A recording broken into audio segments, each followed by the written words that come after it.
Welcome to Escape This Podcast, a show that's a mix between tabletop role-playing and escape room puzzles. We're on the road to 10 years. This is our 10th year. We're on the train. This 2-season train has begun, and we're having fun.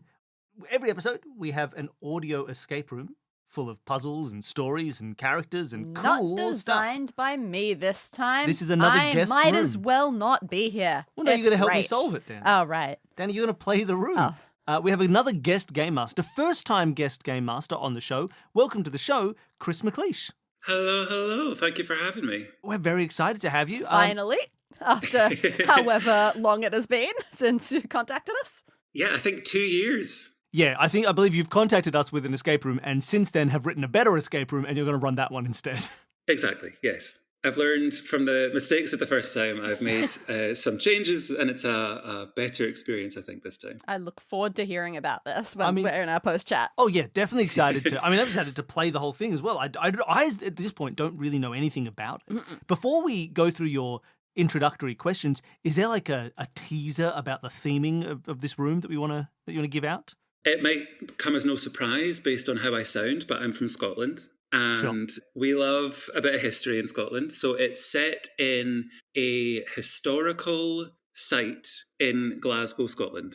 Ew. A bit spooky. We're very excited to have you on the show. This is an escape room show. So what is your escape room experience? So I work in escape rooms in Glasgow. I work for a company called Locked In Glasgow. The first game I ever played was at that venue. So before I started working there, I went as a kind of tag along and I was useless. I spent the first kind of half hour focusing on wine bottles that were not useful until the final puzzle. Nice. So I wasted a lot of time in that place. I have improved a fair bit and I wish that I'd kept a tally of how many I played because I actually have not a Scooby anymore. Same. How That's many we're I've the same. played. We have no idea. I'm always so jealous of people who come in and say, this is our 76th room or whatever, because I haven't a clue. The other thing that makes this a good at-home experience for people is that this is escape rooms mixed with tabletop role-playing. What is your tabletop role-playing experience? So I've done a bit of D&D. The first couple of times I played D&D, it wasn't really for me. I've got the attention span of a goldfish.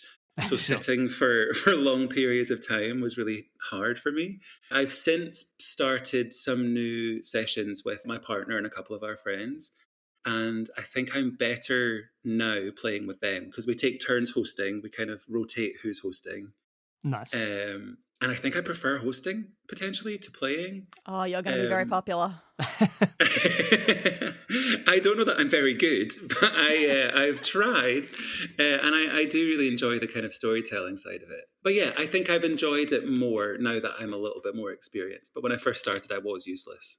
Yeah, you spent your whole first campaign looking at wine bottles in the tavern while they were off fighting orcs. 1,000,000%. It's always about the wine bottles. What are these for? Lovely. Well, look, we're very excited to get going. Now it's going to be up to us to not waste time looking at pointless things for too long.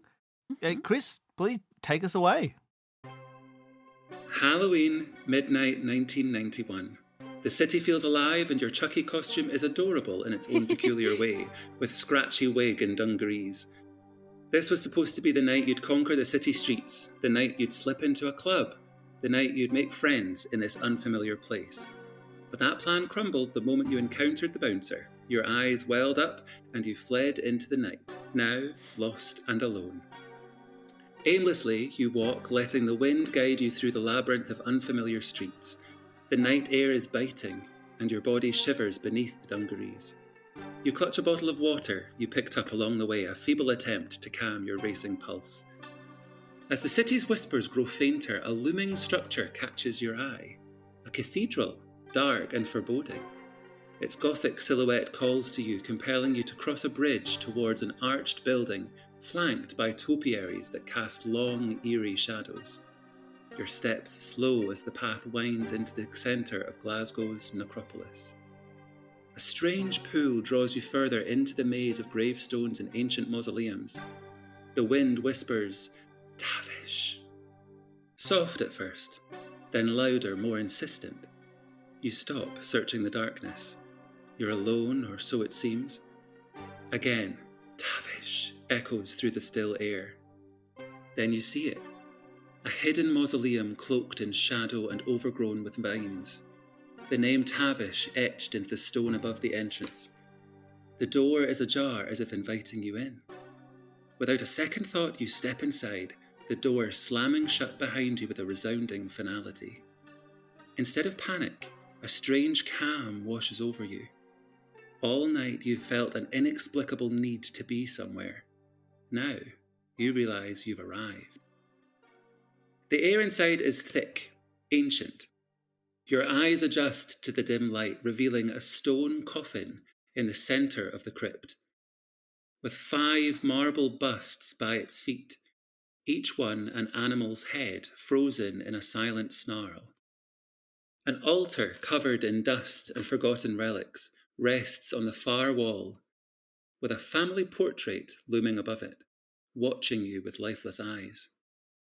Stained glass windows high on the left cast faint ghostly colours across the chamber, while the door behind you, enshrouded in vines, seems to disappear into the shadows. The floor beneath you is uneven, marred with dead leaves. You're no longer sure what drew you here, but you sense that leaving won't be as simple as walking in. All right. Okay. Fun. You know what vibes I get from the being drawn into this room like this? The Book of the Prestige. Oh, interesting. I can't remember. I've read the Book of the Yep. Prestige, and I cannot remember anything about it. I can't remember gigantic amounts of it, but A mausoleum does sound correct. there's definitely like being sort of drawn into it by the spoilers at the end. Cute. Okay. So we're in our mausoleum. Those busts of animal heads intrigued me. At the very least, they'll be the end of a puzzle, if not the start. Yeah. But Let's I have a look. actually want to look at them. At the foot of the imposing stone coffin are 5 podiums, each with the busts of an animal on top. From left to right, there is a cat, a cow, a bat, a dog, and a rat. You reach your hand out to touch the dust-covered busts and discover that all the heads move. With a little more force, you find that they can be turned a full 360 degrees, as well as tilted up to the ceiling and down to the cold stone floor. Okay. Lovely. All around and up and down. Lucky. Okay. A cat is very easy to turn So this into a feels like cow. the input of a puzzle. It definitely Right? does. We'll know, make the cat look this way and that way. Yeah, lovely. Yeah. Can we look at the family portrait? Do there happen to be 5 people in it who look very battish, It is ratish, me. etc.? Tavish Let's Cowhead. You know him. Nice. Old Bats Tavish. So, proudly mounted above the altar, the portrait captures a modest-looking family. Despite the opulence of this grand mausoleum and the exquisite detail of the painting, their drab brown and grey clothing tells a different story, one of a family caught between wealth and obscurity. At the centre of the portrait, a tall man with coppery red hair and sharp features stands with a stern expression. His wife, nestled in his embrace, mirrors his red hair, her long plait draped over her shoulder. Her features are delicate, yet there's a hard edge to her gaze. Either side of them are presumably their children, a boy of about 17, his height nearly matching his father's, and a young woman in her 20s, her face dotted with freckles. Their expressions are solemn, as if aware this painting was intended for this crypt. But it's the figure beside the young man that catches your eye. The outline of a girl, her face absent. The canvas worn and torn where her features should be. The crypt's damp, decaying air has certainly taken its toll, but this absent feels deliberate. Your gaze sharpens as you notice the family members each wear a brooch shaped like a shield. Each brooch differs only in colour and the writing etched into the metal. Ooh. And I have a little picture. Yes, for everybody at home, you can see these shields. Danny, what are we looking at? Right, so they are indeed 5 different colours, quite clearly. A blue, a yellow, a red, a green, and a purple. Nice. And these look very code-like what's written. Like the blue one just says A-1. And then another one says, red says A-3. Green says A+7 and purple says A-10. A-10. But the yellow one says ABC equals ZYX. Yeah. So there's some sort of alphabet mirroring going on. Yes, there is alphabet mirroring. Because ideally you'd think A minus 1 would be, say, Z, right? You've gone to 1 before A. But if A is already Z, then B goes to Y. Weirdly, A minus 1 would be 1 would it be A again, right? I Do mean, you see what I mean? I'm willing to not try to interpret this without further information, but these crests, is it worth us like identifying who is wearing which one of these, or is it cool that we've just got all 5? Okay, great. I can tell you who's got which one. So we have the father wearing the blue one, Cute. the mother wearing the yellow one, the daughter with a face has a red one, the son has a green one, and the mystery girl has the purple one.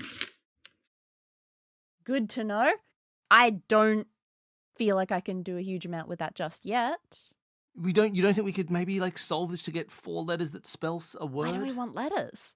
Like, what That's do true. wanna We don't look know for? where we need letters yet. Yeah. But what if it's a word like dogs? Didn't think about that, did you? No, I really didn't. All right. A minus 1 is Z. They've rearranged to dogs. Sure. Okay. What would you like to look at?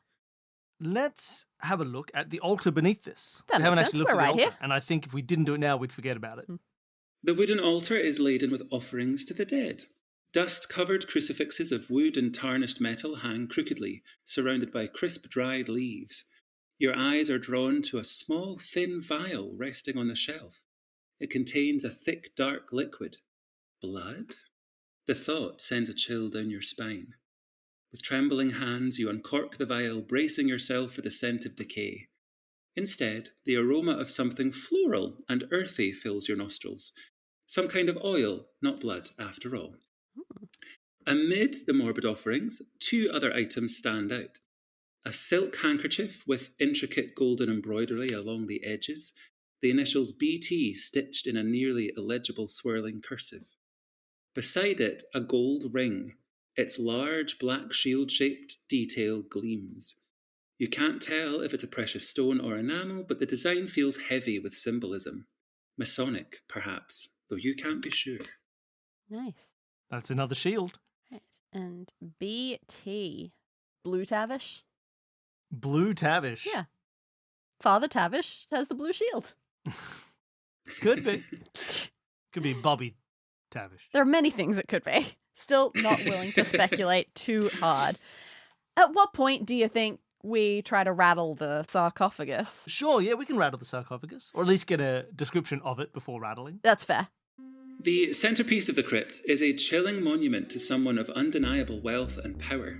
The stone lid is adorned with elaborate carvings, some distinctly Celtic, their ancient curves and knots speaking of forgotten rituals, while others are alien to you, their jagged lines and spirals unsettling in their unfamiliarity. The solid lid bears no name, no hint as to who lies within. Instead, etched into the very edges of the stone are numbers. So at the point where the right arm would be is the number 107. The left arm has 102. The head is 103. The left leg would be 28. And at the right leg of the casket, you can't tell if there was a number here at any stage because the area has been completely scratched away. There's no way you'll be able to work out what the number may have been. So rude. Okay, so we have numbers on a coffin. Yeah. Again, this is all very good. Lots of 5s showing up in places. And yeah, I don't You're quite right, know 5 how animals, 5 people, 5 shields, 5 numbers on a coffin. Yeah, I don't quite know how to connect them all yet. All right. Still more. It feels like we've got an enclosed enough space that I don't feel overwhelmed by checking everything on my map. There's only really 2 other or 3 major things to check, I suppose. Yeah. So maybe we should take a look at these stained glasses for the moment. Let's have a look at the stained glass windows. Okay, so the stained glass windows lure you in with their beauty, and they appear to depict Stations of the Cross.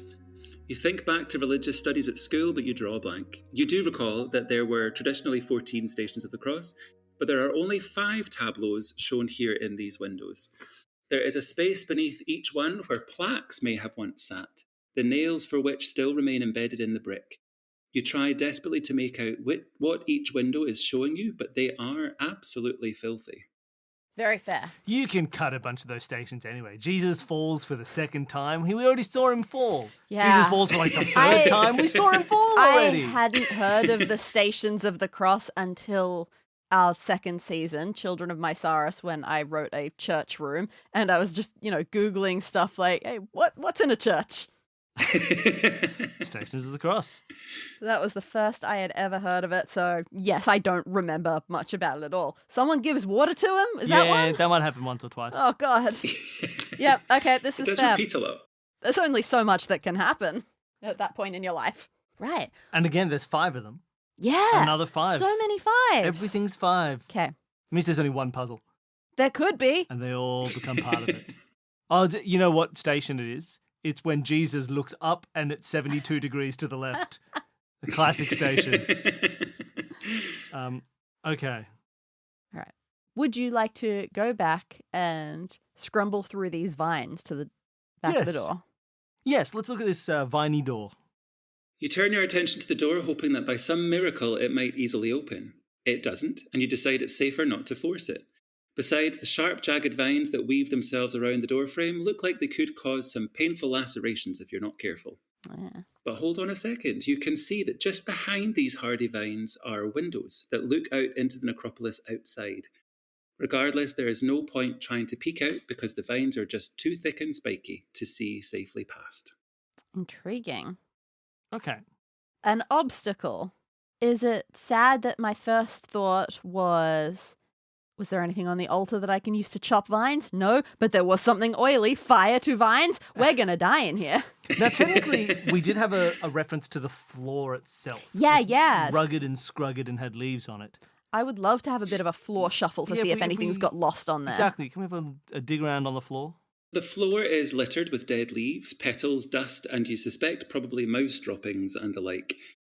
You investigate the uneven nature of the ground by pushing some of the debris aside to discover that there are channels leading from the podiums supporting the busts to the sides and head of the casket. These channels all interweave with one another, so there's not a clear channel connecting one bust to one position. Sure. I see. The numbers are going to be interesting to us. They're going to connect to different animals, but we can't tell which animal is going to connect to which body part at this point. Or rather, explicitly, they don't seem to, because the channels mix. They all sort of lead to all of them. It's not like trying to trace wires where you're just following the red wire. It's like, no, once they join, they're now joined. If that happens, So it you would be couldn't more. really determine you think which it would comes be from. more like saying, if we want to find out what to do with the 102, it's how many of these creatures have left arms. No idea. No. But there's something. Okay. A clear connection, but not necessarily an idea of what to do with it. Yeah, every time we found something, I was like, that's okay. We'll be fine. I'll just look at the next thing. And now... Now it feels like we've looked at all the things. Yeah. We need to clean the 5 stations of the cross. Clean them? Well, they were too dirty to figure out what was going on with them, I believe. Oh, interesting, because we have a water bottle and we have a handkerchief now. Ooh, is that doable? Can we use a handkerchief and a water bottle to clean the windows? Sure. So the dirt on the windows. I drew that water bottle. I wanted to keep that water bottle. And it's just as well you did, because the dirt on the windows looks surface level enough that you decide that soaking the handkerchief from the altar with a little bit of water from your bottle might be enough to get the worst of the muck off. You pocket the rest of the water for later, just in case you're trapped in here for a while. Perfect. Luckily, you are able to reach up just enough to wipe the windows down, and you step back to admire the craftsmanship. And although you're a stranger to the church, you can't help but feel a little moved by the artist's work. And I am going to send you what these look like. Amazing. For people at home, you can see these glass windows. Ooh, Oh my what God. fancy windows. Beautiful. All right. So there are vines above them. There are missing plaques beneath them. And These just look real. What happens? each What one do? is Hands. a symbol encapsulated by some hands holding them. Sometimes there's 2 at the top. Mostly there's 1 at the top, 1 at the bottom. Sometimes there's 2 They at the bottom. flip. From left to right, Danny, what are we seeing? There's Jesus. Look, this is a very good question. That's a Jesus, and there is someone kneeling next to them. Someone is kneeling next to him. God, I've forgotten the Stations of the Cross completely. Yep, completely. But yeah, I am interested in these hands because it is like a top left hand and a bottom right hand, maybe. If that's how they're holding it, if they're holding out from their body. I'm weirdly not that interested in hands. I think that's just normal stained glass affectation. Is it? But why are they different? I mean, that's true. So there is a bit more to say about these windows now that you've had some time to look at them. Oh, Sure, great. please. So as the last of the water on the coloured panes evaporates, the street light comes streaming through, illuminating the whole room in a wash of dancing colours. And one circular piece of glass in the middle seems to glow a little bit more intensely than the rest. The longer the lamp from outside shines through it, the more powerful that light becomes, until a sudden shaft of bright white light bursts into the room and lands directly on the wall opposite, highlighting a couple of bricks. Ooh. Let's ignore these pictures and look at those bricks. I thought you were going to say ignore the bricks, but okay, fair enough. Okay, yeah, can we have a prod at those bricks? Yeah, they... Sure thing. You rush around the casket to the other side of the room with your eyes set firmly on the bricks cast in the light. You give them a little pat and there is movement. So with the very tips of your fingers, you're able to get a grip of the brick and wiggle it side to side until it comes out. And you reveal 5 wooden plaques painted in different colours. Oh, they that's each have some gibberish text written on them. Yeah, for people at home, you can see these. I was about to say they're going to be in different colours, Danny. Yes, we have a red, a blue, a purple, a yellow, and a green. That's promising. This is wonderful because now each of those badges that had these colours is its own cipher for each of these plaques. Oh my god! So the A-1 or the ABC equals ZYX, they're all different and should apply ideally to each of these. That is fair, and I didn't think about that at the time. All right. I'm going to set this into a split view tab. That's a great and idea. on the other side, I'm going to put the family badges. So now we should be able to work out each one. Let's do them together. Okay. And let's do them out loud. All right. So the first one that we can see in these pictures of namey badges is red. So that goes with A-3. Yes. So right now they are VWULSSHG. So you think this means go back 3? I think we go back 3 spaces. Okay. V would go back 3 spaces to S, I think. And then therefore T, U, T, S, R, L, So we're going... O, N, M, L, K, So we have ST... J, I. So it's STRI. Yep. Okay. ZYXWVUTSRQP. Okay, strip. Stripper. H. Oh, it's double P? GFE. Yep. Yep, double P. It is. It's, well, almost. It's stripped. Stripped. Wonderful. Okay. Okay, so we have Striptavish. stripped as the first of these plaques. The next one is blue, and it's DP OE. OEFNOT. And The this blue is just badge. A-1. A-1, so this it would shouldn't go be too hard. C C O O N D N D E M N. Oh no. S. Condemns. These are sad words. All right, next we've got purple. DKUOX, second word. NYGX. And what's the purple rule? A-10. Oh no. That's okay. going to be rough. We'll have to do this slowly. Yeah, so sorry. Danny, I'm going to do NYGX. Ah, you're picking the easier one. Okay, you do NYGX. Okay. I'll do DKUOX. 4 Okay. D 25 50 O G. Skip that one. X 24. Okay, this is very hard. I'm not good at my backwards alphabet like you are. I'm okay. Like, I know that O is the 15th. Yeah, So it just goes down to the 5th. Yeah, which that's- is A, B, C, D, E. that's what I've been doing. What was X? X is, well, it's the third last, so it's the 24th, so we need 14. So N. Mhm. And I'm assuming U, which is the 21st. 21st, goes down to the 11th, Mhm. which was K. Yep. Great, taken. And NYGX became, I believe, down. Taken down. Or onto yellow now, right? Yeah, NLG SVI.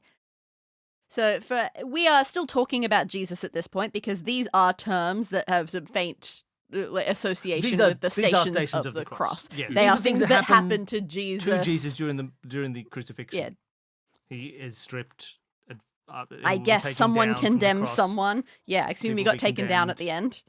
Okay, so let's see. I have no idea what the last two are going to be because I do not know. Maybe the last one is dies. I'm not sure. Okay, so we're up to yellow, which is the ABC equals ZYX. So we have to do backwards alphabeting. Yes. This I have no practice at. So I am just sort of working from the middle. Like I know N is the 14th letter, which is the first letter of the second half. So would that make it become an M? I suppose so. Let's find out. Yeah, it'll go to M. L is one letter before M, so we want one letter after N. Yeah, so we O. G is the 7th letter, so we want the 7th last letter, which might be S. No, that's not going to work because then it would become SG.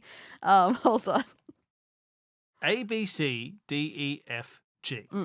Z, Y, X, W, V, U, T. T. Gotcha. And then S. Must become H then. So that's one in further at either end. Yeah, and then V, which will be the... Z, Y, X, W, V. Yeah, so it's E, because it's the same mother. Probably. And then I... is the 9th letter. Z, Y, X, W, V, U, T, S, R. Good. Good confirmation. Mother. And I get to show off my backwards alphabet. It's very impressive. It's and then so our impressive. final one is 4 letters. It is green. Green is A plus 7. Okay. And it is Oxbay. Oxby. All right. O is the 15th letter, so we want the 22nd letter for this one. V. Okay. X. Okay. I think that means we want the 5th Well, let's just letter. count. Fine. I mean, X, Y, Z, A, B, C, D, E. Yes. Trying to get new skills. B is the 2nd letter, so we want the 9th letter. I. Ooh, what? Veil. Oh, I was showing vein? I don't remember that one at all. And then the 5th letter to the 12th letter. Yes, that is L. Veil. Okay. So Veil, stripped, condemns, taken down, mother. Yep. Veil, stripped, condemns, taken down, mother. Let's go back to our Beautiful windows. work. Now, these things, we said that the plaque space underneath these pictures still had the nails there. Do these feel functional? Are we able to sort of use our fingers to pull them in and out so that we could place these if we wanted to? They are perfectly spaced. That the plaques could fit on them as they are. They're kind of amazing. Ideal. They're absolutely ideal. Okay. All right. So now, all right. So we've got to try to interpret which one of these. So which one is veil? The one with the person is holding up the veil that has Jesus' face on it. That's 2nd. Will be veil. So veil is in the 2nd place. Okay. I'm assuming the one at the end where the person is passing judgment and condemning Jesus is probably condemns. Okay. Is Jesus condemned by Pontius Pilate? Part of the stage, is it the start of the Station of the Cross, very first one. Okay. He looks like he is a bit more dead in the 3rd one. So I assume that's him Jesus being is taken down from the cross by a bunch of people. Yep. So folk. So far we have blank veil taken down, blank condemns. Well, the first one looks a bit more stripped than the 4th one. First one is him having his robes removed, so that will be stripped. And is there a mother in the 4th one? That is Jesus. There are people. And as he is on his walk carrying the cross, one of them is conceivably to a mother. Calvary, his mother comes and says, "Oh no, this is terrible." Which it is. Okay, so now let's just can we go back to those colors for a second so we can say how we want to put them up. So I would say we would like the red one to be placed first, then the green one, then the purple one, then the yellow one, and then the blue one. Can we place these plaques up in that order? Now you've placed each wooden plaque below the right window, you feel the earth beneath your feet begin to rumble. Oh. Some of the crucifixes on the walls are shaken out of alignment. A fair few have spun around 180 degrees, which makes you feel a bit uneasy. But there's no time to panic. Down at your feet, a cavity within the wall has revealed itself, in which sits an old lunchbox sealed with a rusty padlock in need of 5 numbers. The number dials are firmly stuck and unwilling to budge because of the rust. To the side of this lies a comprehensive list of the 14 stages of the cross. And I will give you a little picture of that list. Dare they not move? Don't worry, we have oil. We do have nice We smelling can oil them up. Does rust respond to that? Everything responds to that. Well, let's take In a look this at what we've been universe, given. absolutely. Okay, so yes, as far as I can tell, this is a nice scroll of paper that does indeed Go have through. the Yeah. 14 stations of the cross with a bit more detail Yes. than we were able to explore them. Pilate condemns Jesus to die. Jesus accepts his cross. Jesus falls the first time. Jesus meets his afflicted mother. Simon helps Jesus carry the cross. Veronica offers the veil to Jesus. Yeah, remember Veronica. Jesus falls the second time. Jesus speaks to the women. Jesus falls Jesus the third falls time. the third time. Jesus is stripped of his garments. Jesus is nailed to the cross. Jesus dies upon the cross. Jesus is taken down from the cross. Jesus is placed in the sepulchre. Okay. Sepulchre? Yeah. Sepulchre? I say sepulchre. Okay. Does this help us in any way right now? No. Oh, well- Well, do we get now numbers? Now we have numbers for the stations. Are all of ours... Well, like those 5 numbers that we had... So stripped was the first one. So in order. But that's already 10. Yeah, Makes these it are hard to do a substantial. 5-number padlock. Unless the numbers go really, really high. So, yeah, we now have numbers in order that we have Yeah, in the I'll glass. try So to it's take 10, those down. 10, Then the next one 6. was... 6. Veronica offers her veil to Jesus. Then 13. Jesus is taken down, 13. Then 4. Then 1. Then 4. And then 1. Yeah, I would imagine those padlock scrolls don't go above 10. But We have they no way could. of They could knowing go all the until way they to 14. move. Can we, if we tried to use that oil in a jar, would that help unrust up our lock? In this universe, that would do the trick. Nice. Beautiful. Get it oiled Yeah. and moving. Nice. So you pop some oil along the kind of the dials on this padlock, and they can now move their full rotation, showing that rather untraditionally, the numbers range from 0 to 14. Woohoo! Beautiful. That's how they get you. Could we put in 10, 6, 13, 4, 1? Sure thing, and you smile with pride that you have made this connection between the Yes, stations I of the do. cross list and the stained glass windows. So far, this evening has been quite the education. The metal box creaks as you open it, and inside sits a simple set of pruning shears. Oh, beautiful. We can Excellent. We have so much pruning to do. prune. Okay. Let's cut all the other family members out of that portrait to make them just like the girl. Just for law's sake. How old do these pruning shears look, do you reckon? Oh yeah, they are like aged. You can tell that they've been there for a while, but they're still functional. A little bit creaky, but they... Nothing a little bit of Yeah. oil can't fix. We oil up the shit. Exactly. Luckily, you didn't use all that oil on the padlock. And then we drink our water. Can you take a look at how much effort I put into that shears picture? Yeah, that's a lot of effort. They've even got a single, like, hingey bit connecting They're them. great shears. I tried real hard. The handles look sort of like fat fingers, but that's okay. Well, can we use those fat-fingered handles on the door vines? Window vine. On the window vine? No, what? I Yeah, wanna look but out the vines- window. Yeah, but it was over... The window was in the door, wasn't it? Am I crazy? Yeah, but Let's get rid of those vines. okay. Let's do it. So carefully, you use the pruning shears to snip away the worst of the vines covering the window and door. A few of the thornier parts of the plant nick your skin, but nothing major. Eventually, your work pays off. One full and surprisingly clean window pane is visible. Oh, actually, that's not glass. There is a hole where the glass should have been, but you can see out it nonetheless.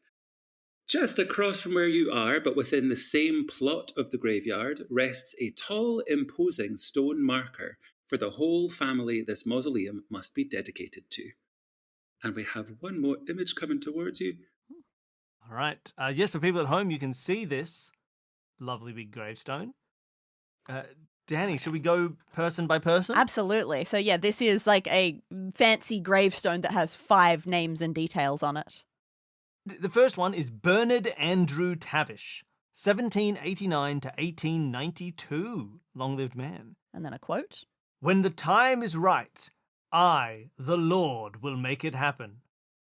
He thought a lot of himself, didn't he? How old did he get? He got to 103? That's what being rich does for you. Crazy. The next one is Dorothea. Oh, 103! Danny, 103! That's You how old he counted! is. He got to 103. That's how old he is. That was on the thing. He's the head of the family. He's the Lord, and he'll make it happen because he's the head burner, and he's 103 at the head of the sarcophagus. Okay, this is informative. Someone's going to live to 107. Okay, let's keep paying attention to this. I paid attention to something else, but I won't bother. He's right a now. bat. That's what I Danny, noticed. he's a bat. Bernard Andrew Tavish. There's a lot going on here. I'm excited. Okay, the bat's 103. Okay. This is great. Dorothea Olive Tavish, née Grange, Dog. 1781 to 1883. In peace I will lie down and sleep. 102.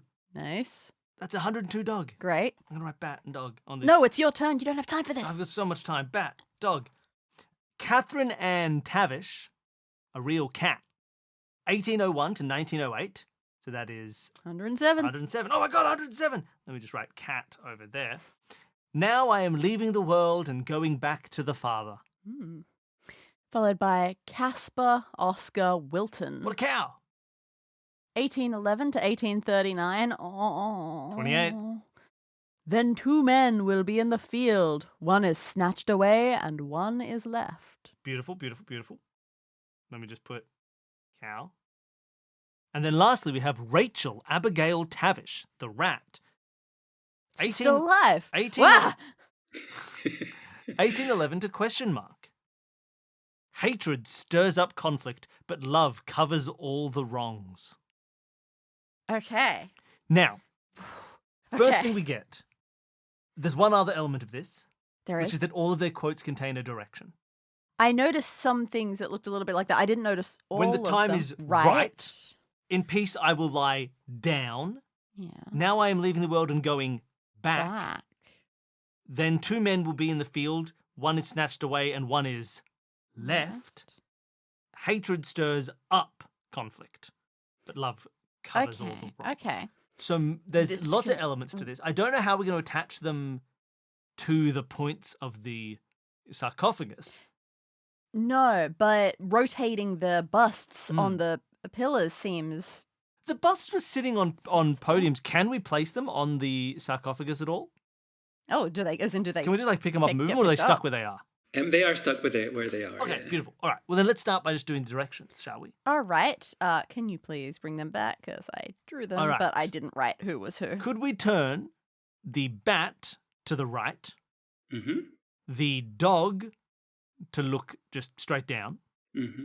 the cat to go Turned around turned 180. around completely 180 back, the cow to face to the left, and the rat to look straight up. So as you turn the faces of each animal bust in the correct direction, the pedestals they rest upon seem to drop down about an inch. So they're now sitting more comfortably within the channels carved out of the floor. Oh, the You give one a channels. gentle push and it smoothly glides across the channel. Oh, dang. Oh, we can now slide them around the channels. Oh, I did not picture that. Can we? I don't know if there's a puzzle to solve, or can we Well, just? I assume we want to guide them to the yes. correct Can we just say? places. Can we slide the bat to where the head of the sarcophagus is, the cat to the right arm, the dog to the left arm, the cow to the left foot, and the rat to the right foot? You push the bust stands around the room with care. You feel confident in what you're doing, but less confident about the why. One by one, the stands lock into their place with a heavy thud and begin sinking into the ground with an unnatural grace. The floor trembles beneath you as the final bust clicks into place. The necks of the stone animals disappear into the floor. But the grinding noise continues. Deeper, louder, as though the entire room is shifting in response. Uh-oh, you mutter. The lid of the casket. What It's have I done opening. this time? Is Jesus going to be inside? This is it. He's back. A groaning scrape fills the chamber as the ancient stone slab inches aside, revealing nothing. Oh, No decayed remains, no grim treasures, just an empty casket. The light from the stained glass windows is just bright enough that when you peek inside, you spot a small shield-shaped recess. we have a ring. We have a ring that's shield-shaped and It can did fit into have a a shield recess. shape on it. I used this ring. Is this a put the ring in or put the ring on a hand and then Oh, it's put the ring on a plunk hand it in and as punch if it we're in. marking some wax? Yeah. Ring, hand, punch in. You dash to the dusty shelf, snatching the ring against every instinct screaming in your head. You climb into the narrow, suffocating gap left by the coffin lid. You shimmy deeper, each movement dragging you further from the light above. The stone walls feel as though they're closing in around you, pressing against your skin, and the space seems to shrink with every inch you crawl. You reach the far end, and with the ring on your finger, slot it into the recess. It clicks. The ring feels like it wants to spin, so you decide to pull it off your finger, just in case. You don't want to lose a finger here. Spin our hand. You start spinning like this, like you're being attacked by a crocodile. Ow, ow, ow. Exactly. So the ring snaps into place, torn from your finger, and it begins to rotate. Slowly at first, and then faster, the sound of grinding stone filling the tiny space as the lid of the coffin slides shut above you. The darkness is absolute. The air is stifling. You are trapped. For the first time tonight, panic sets in. Your breath quickens, your fingertips scraping desperately at the stone walls in search of something, anything. But then, before your mind can spiral deeper into terror, the floor beneath you shifts. With a sudden, sickening lurch, it gives way entirely, turning into a steep, slick slide. There's no time to scream, no time to grab onto anything. As you plummet downwards, the cold stone rushes past you. The descent feels like an eternity as you plummet headfirst into the abyss. Time distorts in the darkness, and just when you're certain you'll crash into the unseen floor below, you land softly. You look up, and the darkness above swallows everything whole. The only light comes from the crypt above, barely enough to see a few feet in front of you. You whisper, "Hello?" Nothing. Oh, yeah, hang on, mate. What are you doing down here in my little sarcophagus? Bouncing all let you into the club? We've got a secret entrance down here. Come on in, Chucky. You found the speakeasy, the Glasgow speakeasy. Woo! Beside your knees is a basket of candles, and surrounding you is a crescent of blackened wax circles on the floor. Oh. And I'm going to send you just a little picture, just so you see what I'm saying. Okay, interesting. So we've got 5 candles. Do we have a basket as well? They were in the basket. Oh, they were in a basket. So we've taken these candles out. Now, these candles are all different heights. Yes, like they've all been waxed to different heights. So there is a short... So in order, it's like it's the middle candle, then the second smallest candle, then the longest candle, then the second longest candle, then the littlest candle. Yeah. And 3, 2, 5, 4, 1 in terms of length. And these circles that we're seeing above, sorry, were they just like, I forget, were they indents? They're kind of just markings? They're like waxy circles of melted wax and ash. Right. Yes. So it looks like we want to place the candles there. The image that I am seeing out of this is something matching the family portrait. Well, what I was going to say is these circles as we see them, one of them is like, on the far right is a circle with very little anything around That's a good point. Whereas the one just next to it has heaps of weird, circular, waxy stuff around So you think that we should just be placing them by logic and that Yes, way? I think like the smallest candle should go in the circle with the most wax around it because it has lost the most wax. All right, fine. You're going with a logical connection that makes perfect physical sense in a real world scenario, and I love it. So let's do it. So I would say that our middle candle, the tallest candle, will go on our rightmost circle, which is no wax. Our second biggest candle, so the 4th from the left, should go in the second position, do you reckon? should go in the second position, I reckon, which has a little bit more wax. The candle that is on the far left, the 3rd tallest candle, should go in the far left circle, which I think has more wax than the one next to it. I think so.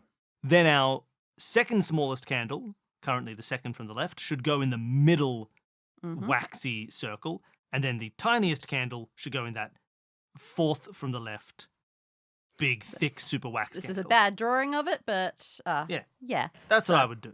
Does anything happen if we put these candles in their appropriate places? Okay, so as you place the last candle, you take a brief second to consider what might happen. Retracting your hand slowly, you wait, still as can be. There's silence. Then suddenly, a whoosh! The candles ignite in a burst of searing red flames, each one flaring to life in rapid sequence, starting at the centre and fanning outwards. The flames are nearly 3 feet high, casting eerie, shifting shadows that dance wildly across the walls. The room is suddenly bathed in an infernal glow, revealing what lies hidden beneath the earth. You've stumbled upon a grand chamber far beneath the necropolis. The room is lavish, like a forgotten banquet hall for some secret, sinister society. Deep, pulsating music, a slow, haunting rhythm plays from an ancient gramophone in the corner. We have made it to the club. To its right, to the right of the gramophone, is a sideboard set with rotten food, the remnants of a feast that ended long ago. Above the food is a massive cobweb, its strands thick and glistening, far more disturbing than the countless smaller webs that cling to every corner. Directly in front of you, the dining table stretches out, its chairs pushed back as if waiting for guests who'd never arrived. Behind it, a grand marble fireplace looms and another family portrait hangs above it. To the right, a shelf sits with plants that should surely be dead, but they seem very much alive. On the opposite wall, an expansive bookcase groans under the weight of ancient, dust-covered tomes. To the right is a large metal trunk. Floor-to-ceiling curtains are draped everywhere, making the place feel cosy and regal. And symbols deeply carved into any area of exposed stone. They are unlike any you've ever seen, and you realise with a sinking dread that this room was not meant to be found. Well, we're into the real escape room now, Danny. Yep, let's do it. Let's do We're a halfway compare and through. contrast with this new family portrait. Once more, you find yourself face to face with a portrait of the Tavish family, but this time the image is drastically different. The modesty they once displayed has been replaced by an aristocratic edge. Easy to say. Each family member is sharply dressed, their hair meticulously styled, their expressions far more content, or rather smug. The mother, who looked old and weary in the previous painting, now appears at least 15 years younger. Yet the daughter, who once seemed youthful and innocent, is clearly older now, but with a massive diamond ring gleaming on her finger. The most unsettling change is the absence of the two other family members. The young girl, whose face was missing in the previous portrait, is simply gone altogether, along with her brother. It's as if they have been erased from existence. The crest brooches that once adorned their chests have vanished as well, replaced by something much more disturbing. A horned skull is now pinned to each of their garments. Who are these people? The question echoes in your mind, sending a shiver down your spine as you stare into the eyes of the painted figures. The father has his arms folded, and in one hand is a folded piece of paper sealed with a wax stamp of the same horned skull design. What could be written on that paper? A shiver darts up your spine as you realise another difference. The subjects in this painting aren't looking down the barrel of the lens, so to speak. They all look off in different directions. Are they looking in notable ways? Yeah, they're all looking off in slightly different directions, just kind of... You don't think they're looking far off into the distance, but they are looking off different directions around the kind of centre of the room. Well, this is above the fireplace, so in the same way I didn't want to forget the altar, can I look at this fireplace? Below the imposing eyes of the Tavish clan rests a large marble fireplace with gorgeous tiles framing it.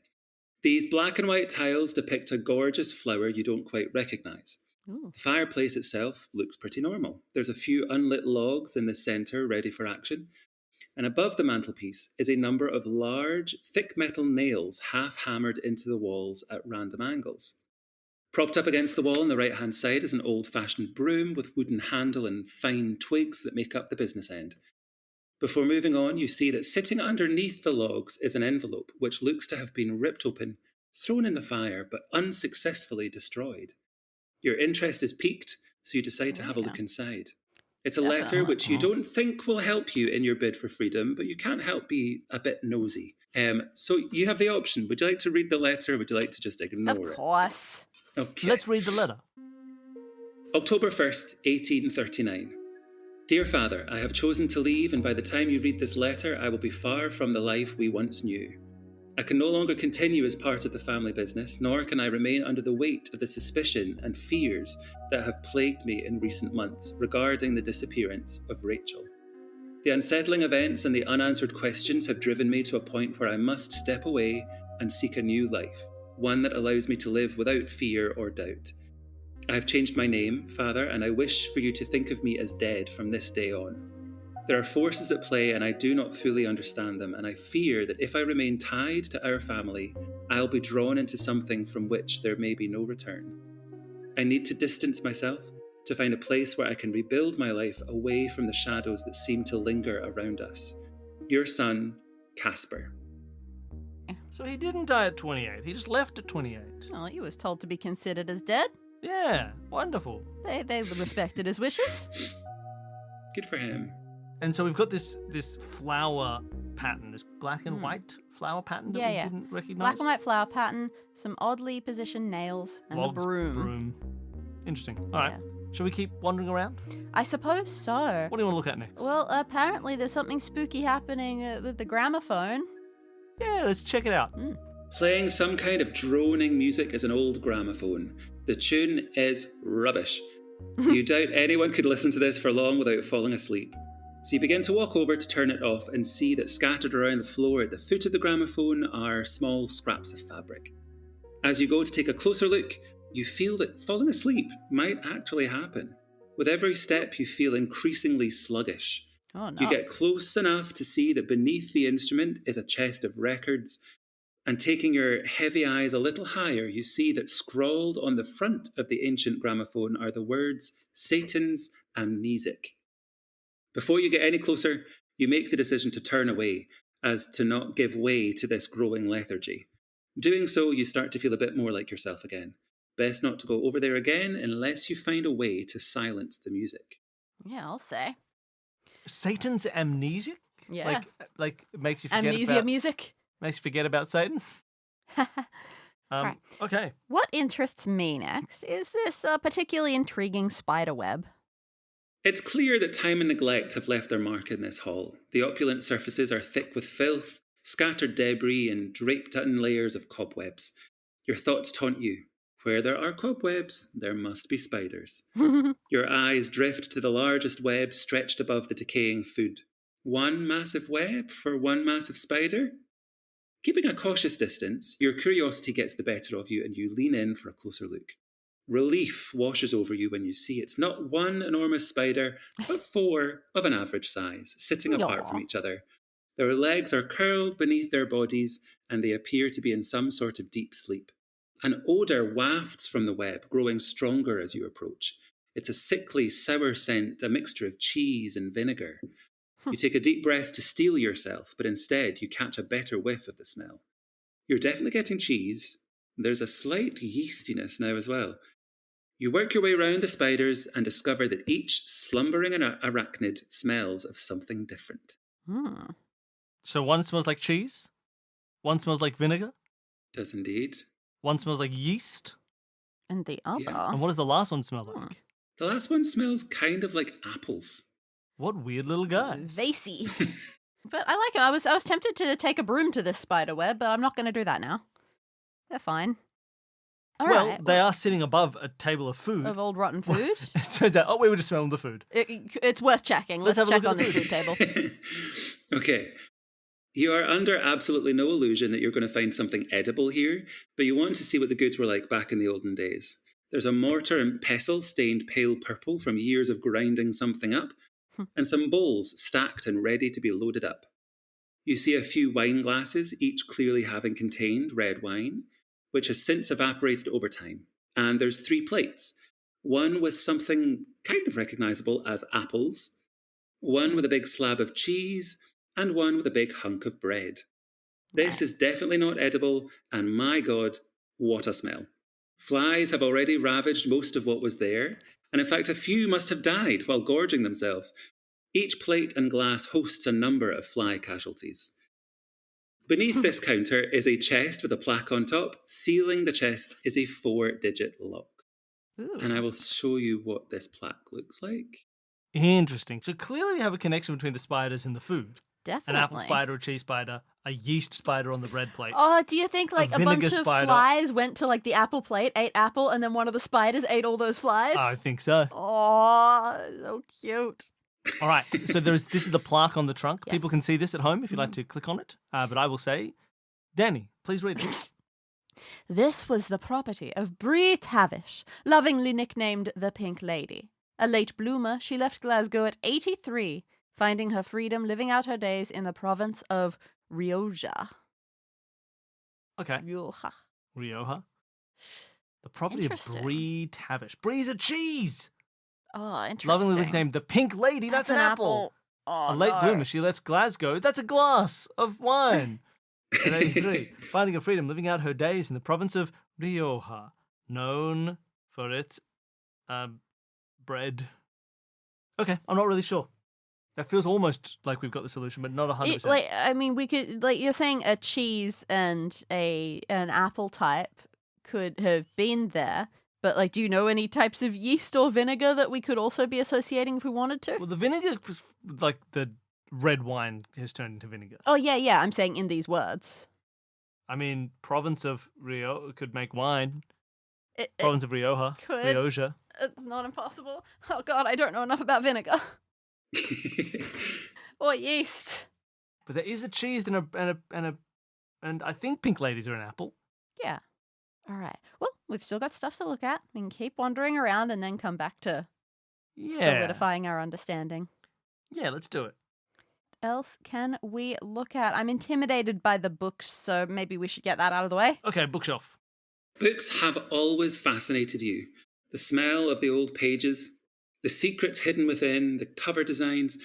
You reach out expecting to find literature treasures, but as you brush the spines, you realise that most are too far gone. They are tatty and worn, their titles faded into oblivion. Some pages are glued together by dampness. But then something catches your eye. High on the top shelf, nearly out of reach, is a pristine book, its cover seemingly untouched by time. The contrast is stark. While the rest of the library has succumbed to decay, this one appears to remain intact. Ooh. Can we reach this? It's high, but you're able to reach it just I with your will knock fingertips. it down with the broom if I have to. I'll throw spiders at this book. So spiders tossed everywhere, brooms wielded. You reach up high and you're able to get this book off the shelf. The cover of the book says Blooms and the Occult. For people at home, you can see these book pages. Oh no, there's so many book pages, Danny. Oh, that's a lot. A quick flick through shows that it is some kind of encyclopedia of flowers and their mystical abilities.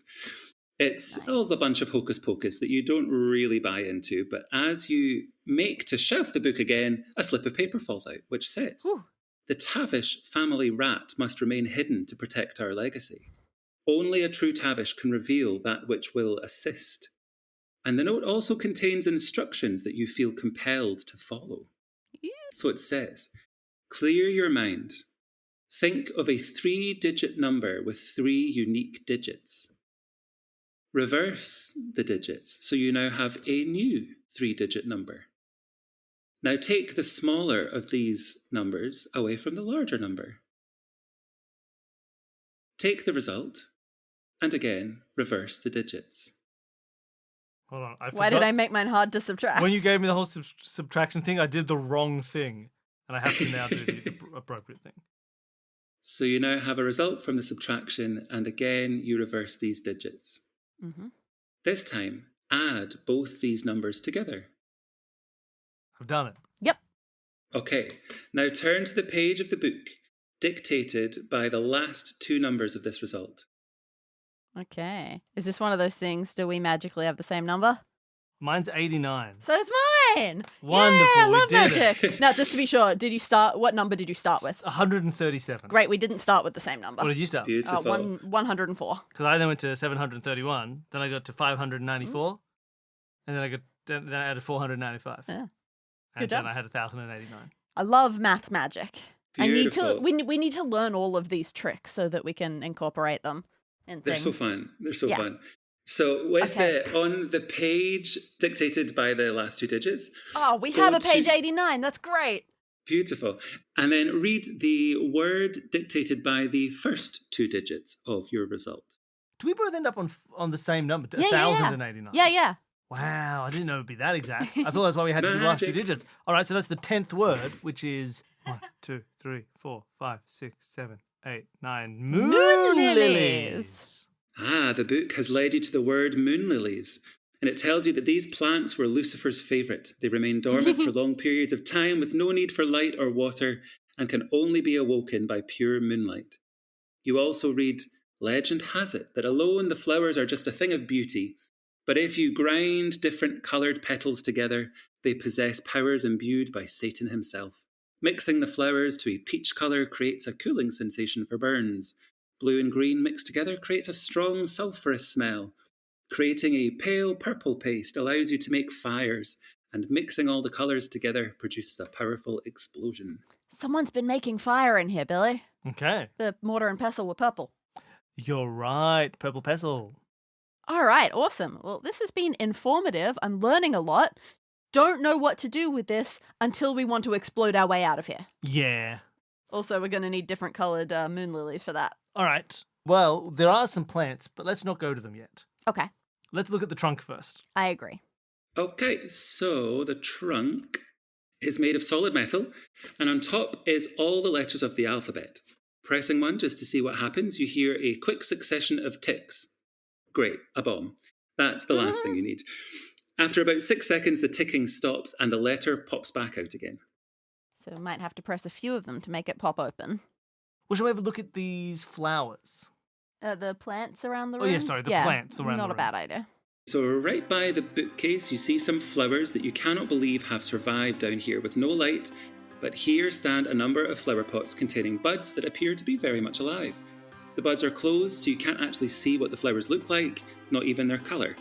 But sat next to one of the plant pots, you see a small metal tin with the image of an ear on the front, and the text on the tin says nothing but Silencio. Oh, they might open if we can make the gramophone turn off. Oh, I thought that there might have been something inside it that we could, eat that would make us not hear. We can try that too. Can we open the tin for some deaf mints? Sure, you open the tin and you find little scraps of fabric, kind of tiny little strips. Can we put them in our ears? Sure thing. You can now barely hear the low drone of the music, so you go back over to the gramophone. This time, as you get closer, you see that the letters on the plaque have started to shift as if they're some kind of holographic text. It no longer says Satan's amnesic. It spells out Cam Saint-Saëns, which you recall from your days in music was the name of a classical composer, Camille Saint-Saëns. Who did the Dance Macabre? Dance Macabre, is that right? Nice memory. The one that Okay. goes like dun, dun, dun, dun, dun, dun. That one at the start. Okay, good to know. Was that the one that's currently playing? You remember. couldn't quite tell because it was so slow and Yeah. drony. Right. Okay. All right. So all of these bits of fabric on the floor, are those just other ear things that have been discarded over time? You believe so. You believe Nice. that is the case. All right. Is there anything we can do here? I mean, can we change the music? Can we speed it up until it's the Those other appropriate stuff? speed Oh, yeah. for I the don't know song? how gramophones work. Is this a thing? You do feel like you want to speed it up, but you're not quite sure which speed it needs to be at. But also, on closer inspection, the speed dial is missing. Oh, man. Oh, one of the spiders got it. I can't use the broom for this. And is this the only piece of music there is? We can't change it for different There was pieces, other is there? stuff around, wasn't there? You do have the crate of records below the gramophone. Is one of those the appropriate record? Let's take a peek. Yeah, sure. So you flick through the extensive collection of very old records, some probably from the year that the machine was invented. You find Mozart, Beethoven, Chopin, and yes, there is a Saint-Saëns record from 1901, which needs to be played at 75 RPM. You can tell just by the sounds of things that the gramophone is spinning too slowly. So we need to be able to speed it up, but now we know what we want to spin it up to. Yeah, that's useful enough. So we need to find a speedy spindle. Yes. The only things that I am looking around and suggest that we haven't engaged with at all are any of the symbols curtains. carved on the walls. Then that, yeah, anything wall related, and the actual dining table. Oh gosh, so many things. There's a whole second escape room in this escape room. There is. All right, can we head to the symbols on the walls? Sure. So around the room, deeply carved into the parts of grey stone not hidden by fabric, is a variety of symbols. With one finger, you make to trace the symbol of one of these, and you feel like you've been burned with a white-hot poker. Weird. Thank goodness you didn't touch it with your whole hand, because there appears to be some kind of sizzling acidic liquid in the recesses. All right. And these floor-to-ceiling curtains that are all around the wall. Is there anything of note with these? Give him a good pat down. You do see that in the corner next to where the plant shelf is, there is a rope that runs down the wall, and it snakes down the edge of the far right wall past the flower shelf and into a hole in the ground. Ooh. And that rope is attached to a piece of fabric that is kind of creating a fabric canopy on the ceiling. What happens if we pull the rope? Can we tug this rope? So a short tug of the curtain's rope that is snaking down into the floor proves to be fruitless. This is not a rope that can be moved without cutting. Well, let's have a look at the table. Maybe let's do it. Maybe there's big sharp knives. In the centre of the room sits a long dining table made of gorgeous dark wood. 6 chairs sit evenly spaced around the table, 1 at each end and 2 on either side. The place settings are still in situ, as if any minute now someone is due for their evening meal. You've got cutlery, wine glasses, napkins, the lot. And the centrepiece of the table is a large cloche. I open it. Unveil the meal. You attempt to lift the cloche, but it is firmly stuck in place. How dare it? Other things on the table stuck in place? The cups and plates and things? No, they are movable. They're pretty standard little place settings, but they are movable. How do the knives look on that dining table? Do they look strong enough to cut a rope? Unfortunately, they are pretty blunt, and they wouldn't cut through mashed potato, never mind a rope. You do try it, but it does absolutely nothing. All right. Dani, are we interested in the fact that these people are looking in odd places? I am Is that a something we little can bit. track? Like, I feel like we can't. We don't know exactly. There's not. Can we stand where the dad is looking? Usually for a painting to give you the willies, you'd expect the eyes of the subjects to follow you around the room, but this is quite the opposite. You begin with the father, and you slowly tread around the room to find the point at which you feel he is looking directly at you. You get to the chair at the very head of the table to the left of the painting. This must have been his spot round the table. You repeat this for the other 2, and the mother looks to be looking at the chair directly opposite the father, and the daughter sits to the left of the mother, facing the fireplace and painting. Okay. I've forgotten exactly what we heard about the rotten food and its interaction with flies. Were there dead flies There were around? different numbers of flies in each of the things. Okay. Could we get a number of flies on the cheese plate? You take a look at the flies. There is like quite a lot of smaller flies, and then some kind of big chunky boys sitting next to the cheese. There's too many to count for it to feel relevant. Okay. The spiders smell like apple and cheese and yeast and vinegar. On the table, we have apple, we have cheese, we have bread, which needs yeast, and we have red wine, which would turn into vinegar. Yep. So there is a spider for every food item on the table. Mm-hmm. There are also a bunch of bowls stacked up and waiting to be used. Can we put these sleepy spiders in some bowls? The spiders are probably resistant to being picked up. They do kind of come to and then just really try to cling onto the web a little bit. They're not fussed about having to be picked up. Can I take the appropriate flies? We don't count the flies, so they are instead a tool that we can use. Oh, you want to rather than a thing that is part of the puzzle. So you want to entice them? Could we pick up an apple-based fly, a fly who's on the apple plate, and show it to the apple-based spider? Yeah. Okay.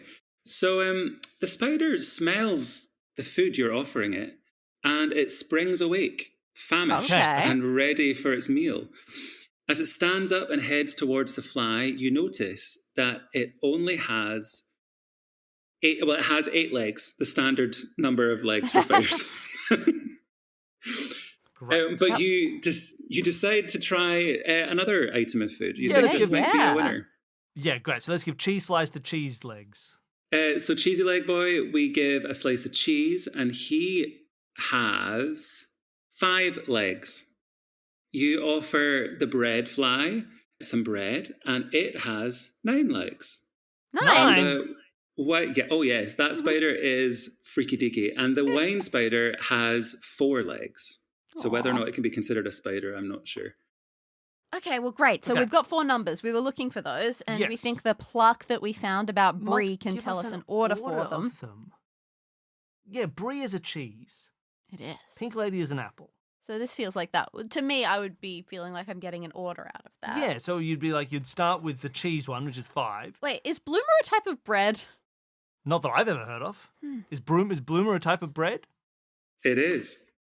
Yes. What the heck's a bloomer bread? I think I've heard of that in a Sophie Kinsella. Damn scut bread. It did occur to me that bloomers, I don't know if they've left the UK, but there Just you go. enough. Yeah, bloomer is a bread. Okay. Yes, I've never heard of a bloomer. Nice. All right. It only It's okay. just occurred to me now that I was looking definitely 1 per line, but there was no reason for that. So Oh, why yeah, not no, just I keep wasn't. them through all of them? Okay, so and then we know it doesn't really matter. Is Rioja a wine? Well, I don't know, but we could It try is. to look for other things. Rioja is a is, wine? it it is a wine. Yes. All right. Great. So we've got cheese. cheese, apple, yeast, vinegar. Okay, 5894. 5894. Can we try Great. 5894 on that 4-digit lock? The chest pops open. It contains Nice. a cauldron, cute, and a collection of gross things, not so cute. There is a skull of some kind of animal, maybe a bird, some other bones, vials of blood, the labels for which tell you that the blood comes from various animals.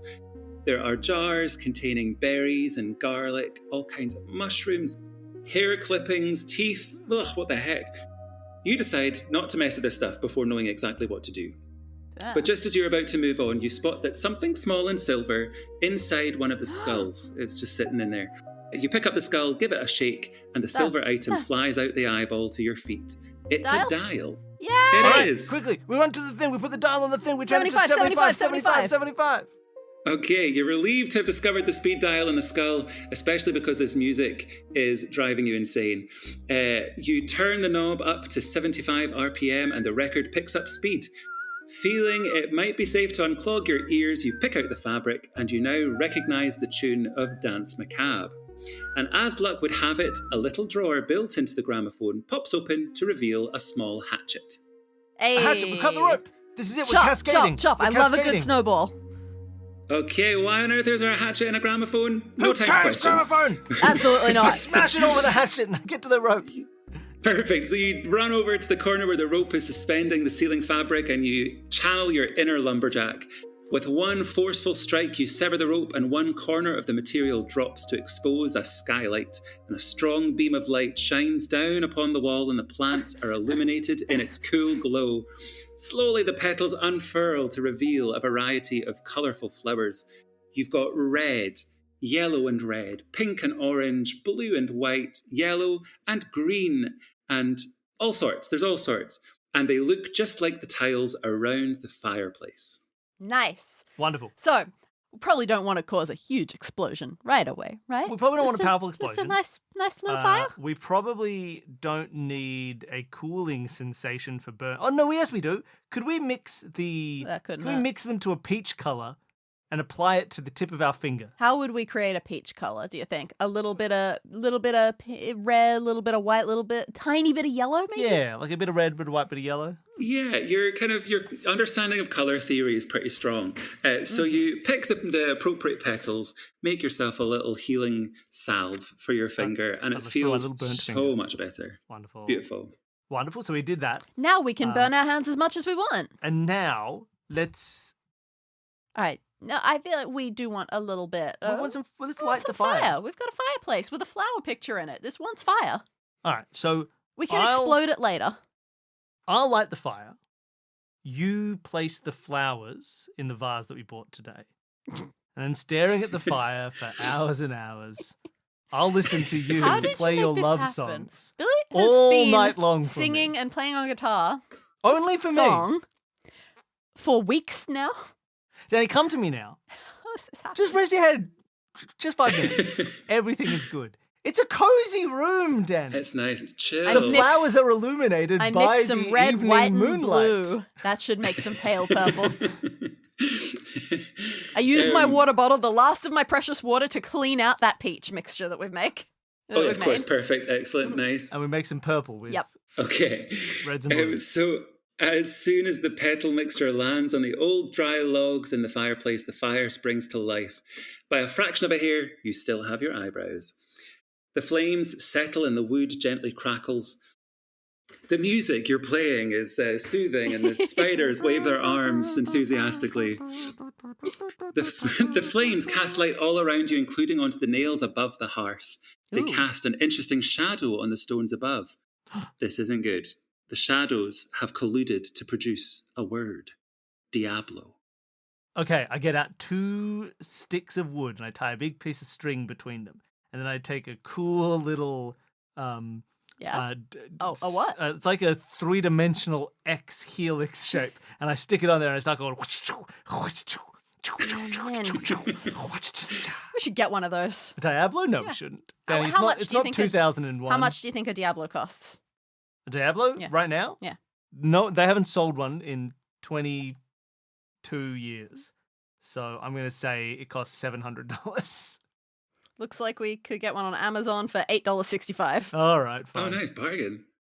I don't know if anybody listening to this is up with their Diablo knowledge. What do you mean if you're up for Diablo knowledge? Apparently, a Diablo is over 3,000 years old. Wow, that's cool. All right, never mind. It's an important... People played with them as an alternative to tennis. 3,000 years ago? No one was playing tennis. All right. Well, it was an alternative. Okay, amazing. Do you think that we need to type that into our... Oh, yeah, let's type it into the box? trunk. It's a word. Diablo. Words are good. Oh, Diablo's a word, not a word you feel comfortable with considering what you've been going through tonight, but you dash over to the trunk and you hope that this word works. Satan. He's a good guy, really. So you pop the letters into the trunk and it pops open and you see what is inside. It is 6 long metal poles. The ends all resemble certain symbols from around the room. Oh. Okay, Danny, we have pole ends. Yeah, these are indeed 6 symbols. 6 symbols. One looks like an arrow that's also a bow. Yeah, sure. One looks like a big old spiral. A concentric square. One is a right-angle triangle. It's like a female symbol, but instead of a circle on top, it's a triangle and more lines. The bottom left says some A's holding AIA. hands. Then there is a virus, like weather a vane. norovirus. A weather vane on top of an M. Weather vane. And then the last is Danny's best attempt at drawing a key. That is a person dancing. Oh, that's a person breakdancing. That last one. Oh, I see. They're on their head. They may have a tail. Okay. Yeah, it's a monkey breakdancing. Do these mean anything to us? What can we do? Yeah. The last one kind of looks like an F with an F coming out of its back. Yeah, but... Like if someone did an experiment on an F to see if they could grow an F out of it, and then they did. Okay. I mean, look, presumably there's nothing as simple as can we find the symbols that have these on them and then poke these into each of those symbols? Yeah, can we find these on the walls? You are spot on. They all resemble symbols from around the walls, and you think sticking them in the holes might be a good shout. Poke. I do so. So you match them all up, and once all 6 have been placed, steam begins to emit from each recess. Yeah, you we've got acid brands now. So you can tell that the steam is caused by an acidic liquid within the carvings, which is melting the metal on the poker. All 6 start to drip molten metal down the wall, and as the spluttering of the acid begins to subside, the metal poles crash to the ground, and the symbols have now been transformed, like the poles themselves. There's some metal remaining, and you are left with this. Ooh, let's see the updated picture version. Updated melted rods. Now they say maybe CEAHL. What's the first one? Like an R, like a lowercase capital R. Okay, a lowercase capital R. Yeah, that works. Yeah, they're definitely shape adjacent. Rachel. They spell out Rachel. They do spell out Rachel. Rachel. If we go in a slightly different order. Okay. Now, just as you have this realization, you hear scratching from within the cloche. It sounds like something is trying to claw its way out. The scratching becomes bangs. Frozen with absolute terror, you daren't approach. But there's no need. The lid violently flies off and crashes against the wall with a clatter. You approach the table, and underneath the cloche was a leather-bound tome with a message on the front that says, Satan's power can be granted thither, but a sacrificed innocent must be left to wither. And it's locked with a 6-letter lock. Rachel! Let's put in Rachel. Rachel! I really assumed there was going to be a rat under there. She was left to wither. She was left thither to wither. As the lock falls from the book, it springs open and flicks through the pages completely by itself, passing horrific images of rituals, sacrifices, and death, before landing on a page right in the centerfold. You try to flick through more, but each time you do, the book promptly brings you back to this page. This must be what you need. But what for? The page is for a soup that will apparently expose the darkest secrets of anybody who consumes it. And I have another little picture. All right, for people at home, you can learn about this soup with us. The dark truth broth. Oh, I called it secret soup. Serves 3. Serve this broth to those whom harbour dark secrets, and the truth shall make itself known.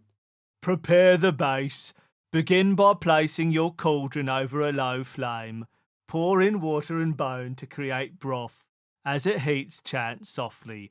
By the broth of the crow, let secrets flow. Stir the depths and make them show. Add the wicked garlic. Incorporate the nightshade berries. Dragon's blood resin, add a few drops. Season with salt from the Dead Sea. Widow's tears. As you serve this soup, speak these words softly, just loud enough for the potion to take hold. From the depth your truth arise. No more shadows, no more lies. By this brew your heart laid bare, speak the secrets that you dare. Note, in the absence of your intended soup consumers, place it where they would usually enjoy their meal, and the fates will take care of the rest. Okay, I Nice. will. Okay, so that's why we wanted their place settings. Yeah, beautiful. All right, so we need to make up this thing. Good thing we found a bowl and a bunch of weird ingredients. Yeah. So we got the cauldron. Mhm. We have a flame. We put it in. We put the cauldron over the fire. Perfect. Okay. Now we pour in that water that we had. Oh, God. I used it all to clean the water No, vessel. we kept a little. There's just enough left. This was a mistake. All right. And then we found bone in that chest. There was definitely bone. I wrote bone. Did we have how many of these things are in the chest? Do we have all these things? The Bone, whole garlic? thing, the whole shebang. Ooh. Let's do it. And as we do, we throw it all. We as it heats, we do chant softly.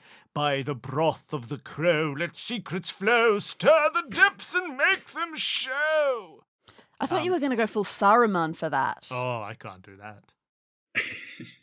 By the broth of the crow, let let secrets flow. Stir the depths and make them show. It's the word depths. The really. depths. It sounded Mordorian. You have chosen the broth of truth. Ah! All right. So we add awesome. the garlic and all Does this it stuff. look promising? Because I'm not a good cook. It looks disgusting, but I don't think it's meant to look anything but disgusting, so you're okay. And then we have the bowls from the food area, Oh, yeah, there were bowls. so So we can let's scoop it into those. pour up 3 of them. And then we place them at the 3 seatings for So the the dad. far left, the far right, and the right chair that is facing the fireplace. Yeah, the 3 that they looked at. Those were the 3. And as we're serving them... Oh, sorry. And as we serve, we need to say, From the depths your truths arise. No more shadows, no more lies. By this brew your heart laid bare. Speak the secrets that you dare. The power of 3 will set us free. So- The power of... I've been promised very convincingly that the fates will take care of the rest. They will. It doesn't make any sense to you, but this whole evening has been confusing. So you do everything you just said. You did it beautifully. And immediately you hear a blood-curdling scream that echoes around the room. The family portrait faces have shifted into livid, demonic expressions, and they now stare directly towards you. Once again, you hear scratching, but this time it comes from behind the bookcase. The lights around the room are pulsing. The room is angry. You don't know why, but you know you have to get through that bookcase. Oh my. The room was angry that day, my friends. I mean, is this... Can we do that? Is this easy? Does it, shove aside? Is there an opening? You try to move it, and it is a bit too heavy to move, but you can tell exactly where this scratching noise is coming from. I poke at it with the broom. You poke it out with the broom, it pokes back. It does like a little knock knock. So you know it's cut. You've got the right spot. You know exactly where you need to get to. Okay. Oh, we need to explode it. Oh yes, Explode yeah, it you're open. right. Let's So we still had some mix about all of our purple. colors together. Yeah, get everything. Okay, and then so you stick- grab. and then And use the broom to paint that bit of space. I'm using the broom. You have to. So you grab buds from all the various flowers sitting on the shelf and grind them up as fast as you can. The mulch begins to sizzle and hiss. You have no idea how powerful this explosion will be. So you take the broom and gently paste it on the bookcase, run to hide behind one of the chairs at the dining table and wait for it to happen. Luckily, it makes a relatively tame explosion, but it is powerful enough to blast right through the back of the bookcase to reveal a crawl space. Let's get crawling. let's crawl. You Like a crawl rat. through the dark. Just like a rat, you crawl through the dark, driven by a desperate hope that this might be the escape from your nightmarish ordeal. The air is thick and it stinks. The faint hum of the gramophone persists in the background, an eerie, constant presence. But mingling with the music now, you hear something else. Low, raspy breaths. A surge of inexplicable courage or perhaps madness drives you to whisper a name. Casper. The friendly ghost? Yeah. Okay. We No. found the name Rachel. We've heard the Tavish. whispers of Tavish. The name... the name Rachel escapes No, your no. lips. No, I think we're still going. Let's just say both of them. Why not? I'm gonna... Rachel, Casper, Chucky, Tavish. It's me, Chucky. I'm Chucky the doll boy. I don't know, say Rachel. Perfect. So the name escapes your lips in a trembling murmur. The breaths continue their raspy cadence, growing louder as if responding to your call. Suddenly, a sharp intake of wheezy breath coincides with the same light from the previous room darting around the walls, and you can now see there are scratch marks, blood, and symbols everywhere. In the centre of the room is a chair, and someone sits there, hands stained with dried blood, which hang at her side, head bowed, hair cascading down to the floor. You'd believe them to be a mere skeleton if it weren't for the slow rising and falling of their shoulders. You approach Rachel, but some unseen force stops you in your tracks. To the side of her is a table with a piece of aged paper on it, a contract with a grim horned skull stamped in the top corner. It reads, "This covenant doth irrevocably bind the souls of Bernard, Dorothea, and Catherine Tavish unto me, Lucifer Morningstar, in exchange for the fulfillment of their most fervent and profound desires, money, security, and unfaltering beauty. All that is required is the sacrifice of someone wholly pure and innocent, who shall henceforth dwell here for eternity, concealed from the eyes of man. The wishes I grant thee now are as follows. Bernard, thou shalt attain great prosperity and triumph in all business ventures. Dorothea, thou shalt retain eternal youth and beauty. Catherine, thou shalt meet a gentleman of vast influence, bestowing upon thee a life of splendour and adventure. In addition to the fulfilment of thy wishes, I shall grant upon thee the gift of a long life and enduring legacy. Yet beware, for should this contract be reduced to ash, the pact shall be broken, and thou shalt be forgotten, and thy name consigned to oblivion." You read this, mouth agape, wondering what to do. Rachel, or what remains of her, lifts her head and beckons you closer. She whispers, "This is but a copy. Please destroy them, set me free." Tears streak down her thin grey face and fall to the ground. All right.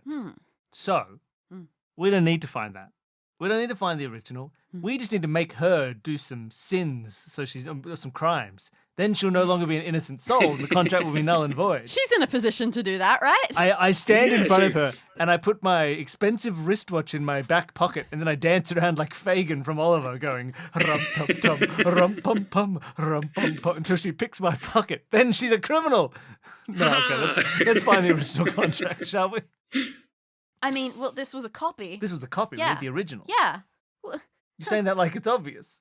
what? Where's the original? I don't know. Okay. I was hoping you did. Where's the original? We say, Rachel, Rachel. Hey, Rachel. help us. Where's the original? What do we have in here? Oh, it'd be what's in the envelope in the picture, maybe. Well, I assume so, but Can we burn the whole picture and that'll burn? And is that technically the how would original that be somehow? the original? What? Let's throw the picture in the fire. Oh, I hate magic. This is the copy, and the original's been magicked into a painting. That's pretty cool. You dash out to the family portrait. The picture's too big to pull it off the wall. It's stuck up there. It's a This really is when heavy, we use the solid frame. broom. So We what stick you're the saying broom on is we need fire, to light a broom. and then we stab it at the painting. So you don't know what's going to happen if you burn the contract, but her instructions were clear. So you grab the broom, you set it ablaze using the fire and thrust it towards the painting, determined to destroy the contract that is surely suspended beneath or hidden beneath the painting. Shortly. The flames lick at the canvas, causing the paint to bubble and distort. Faces twist into expressions of raw fear and excruciating pain as the fire consumes them. With the canvas disintegrating, you catch sight of the real contract concealed behind the paper in the father's hand. Nice. As the contract begins to smoulder, a scream of guttural fury pierces the darkness, chilling your bones. All the lights in the room flicker out, plunging you into an impenetrable blackness, save for the eerie glow of the melting painting. The room shudders violently, fabric tears from the walls, dust and debris rain down around you. The only thing you can focus on is ensuring the contract is completely obliterated. Amidst the chaos, you notice a wooden ladder has revealed itself from behind the painting. You drag a chair through the rubble, clamber onto the fireplace mantel, and with a burst of strength, you pull yourself through the painting and up the ladder. At the top, you find a wooden hatch which you push with all your might. It thuds aside, and a torrent of mud pours over you as you heave yourself out of the hole. Exhausted and breathless, you collapse onto the cold, damp soil. Staring up at the night sky, a wave of emotion crashes over you. The breeze feels soothing and surreal as it rushes through your hair. Amidst the quiet, you hear a whisper. "Thank you, Tavish." Confused, you think to yourself, "You're not a Tavish, you're a Wilton." As your head lolls to the side, you realise with shock that you have emerged from a gravesite within the Necropolis. The gravestone reads, "In memory of Rachel Abigail Tavish, beloved sister long forgotten by all, but her adoring twin brother who escaped the grips of their wicked family to start a new life. I miss you, dearest Rachel. Our family is gone now, and I don't think I am long for this world. I have felt you with me always. All my love, Casper Wilton." The realization hits you like a freight train. You've just freed your great-grandfather's sister. This wasn't just a night at the Necropolis. It was a mission to rescue a lost soul bound by a dark family secret. Your family secret. And that's it. Congratulations. Oh, I love it. You know what? Say what you want about Satan. He writes an ironclad contract. He does. Really? He really does. Put on when this is burnt, it'll be null and void. It's good to have that clarity. That's true. I suppose that's true of most contracts as well.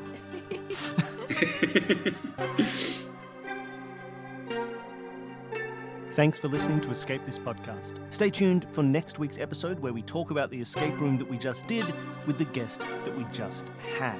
This podcast is kept afloat by crowdfunding, so if you'd like to sign up, why don't you head to our Patreon? There's a link in the show notes below, where there's weekly episodes for our $5 donors, a charmed recap show, and a monthly video for our $10 donors, weekly cryptic crosswords for our $20 donors, and all of our donors can appear as NPCs in rooms that Dani writes. Thanks again for listening. See you next time.